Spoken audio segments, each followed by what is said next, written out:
ব্রাজিলের বেলেম শহর, যে শহর এখন COP30 জলবায়ু সম্মেলনের কেন্দ্রবিন্দু, সেই শহরই রূপ নিয়েছে আদিবাসী ও জলবায়ু কর্মীদের এক বিশাল বিক্ষোভ মঞ্চে। সম্মেলন কেন্দ্রের ফটক ঘিরে হাজারো মানুষ জড়ো হয়ে গান, নৃত্য আর স্লোগানে জানিয়ে দেন তাদের দাবি।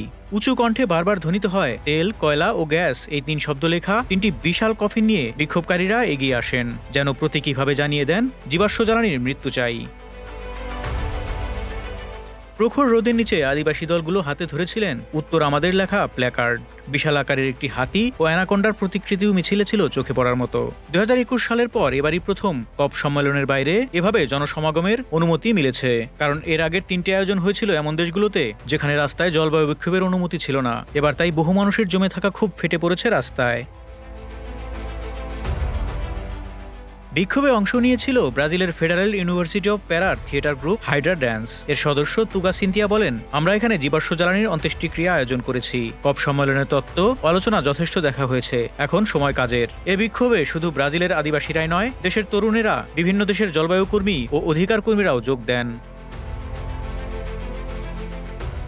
সামোয়া থেকে আসা জলবায়ু কর্মী ব্রায়ানা ফ্রুয়েন বলেন, এখনও জীবাশ্ম জ্বালানি পোড়ানো হচ্ছে। আমরা জানি জলবায়ু পরিবর্তনের ক্ষতির সামনের সারিতে বেঁচে থাকা কত কঠিন।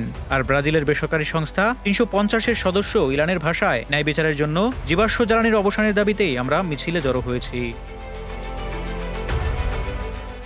এদিকে আয়োজক দেশ ব্রাজিল 2035 সালের মধ্যে বিশ্বব্যাপী টেকসই জ্বালানির ব্যবহার 4 গুণ বাড়ানোর প্রস্তাব দিচ্ছে। তবে বিশেষজ্ঞদের সতর্কতা, ফসল ভিত্তিক বায়োফুয়েল খাদ্য নিরাপত্তা ও প্রকৃতির উপর মারাত্মক প্রভাব ফেলতে পারে। সোমবার শুরু হওয়া 12 দিনের এই সম্মেলনের 7 দিন কেটে গেলেও লক্ষ্য অর্জনে রাষ্ট্রগুলো এখনও ঐকমত্যে পৌঁছাতে পারেনি। কোন কোন বিষয়ে মিল পাওয়া যাবে সেটি নিয়েও রয়েছে তীব্র মতবিরোধ। একই সময়ে বেলেমে COP30 সম্মেলনের প্রথম দিন থেকেই বিক্ষোভ অব্যাহত।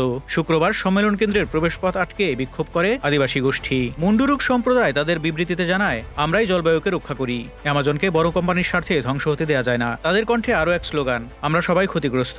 সপ্তাহের শুরুতে অনুষ্ঠিত হয় 2টি আদিবাসী নেতৃত্বাধীন বিক্ষোভ। এরপর শনিবারও স্থানীয় সময় সকাল 7:30 শুরু হয় গ্রেট পিপলস মার্চ, যেখানে হাজারো মানুষ একসঙ্গে রাস্তায় নামেন। মার্চের সমন্বয় কমিটির সদস্য ইউরি পাউলিনোর ভাষায়, ঐতিহাসিকভাবেই জনগণই বাস্তব সমাধান তৈরি করেছে, তাই আমাদের উদ্দেশ্য শুধু সংকট তুলে ধরা নয়, এক্ষেত্রে আমাদের প্রস্তাবও বিশ্বকে জানানো। যদিও মার্চের রুট কপ ভেন্যু পর্যন্ত যায়নি, তবে কঠোর নিরাপত্তা ব্যবস্থা নেওয়া হয়েছে পুরো শহর জুড়ে। এদিকে COP30 সম্মেলনে যুক্তরাষ্ট্র অনুপস্থিত থাকায় এবার আলোচনার কেন্দ্রবিন্দুতে উঠে এসেছে চীনের প্রভাব। দেশটির পরিচ্ছন্ন জ্বালানি কোম্পানির শীর্ষ ব্যক্তিরা নিজেদের সবুজ ভবিষ্যৎ দৃষ্টিনন্দনভাবে তুলে ধরেছেন, আর কূটনীতিকরা ব্যাকস্টেজে সক্রিয় ভূমিকা রাখছেন আলোচনায়। আন্তর্জাতিক নবায়নযোগ্য জ্বালানি সংস্থার প্রধান ফ্রান্সেসকো লা ক্যামেরা বলেন, পানি যেমন ফাঁকা জায়গায় গড়িয়ে পড়ে, ঠিক তেমনি কূটনীতিও জায়গা খুঁজে পায়। যুক্তরাষ্ট্রের অনুপস্থিতিতে সে জায়গায় উঠে এসেছে চীন। ক্যালিফোর্নিয়ার গভর্নর গ্যাভিন নিউসম বলেন, চীন বিষয়টা বুঝে ফেলেছে, আমেরিকা প্রতিযোগিতায় পিছিয়ে পড়ছে, যদি এখনই না জাগে।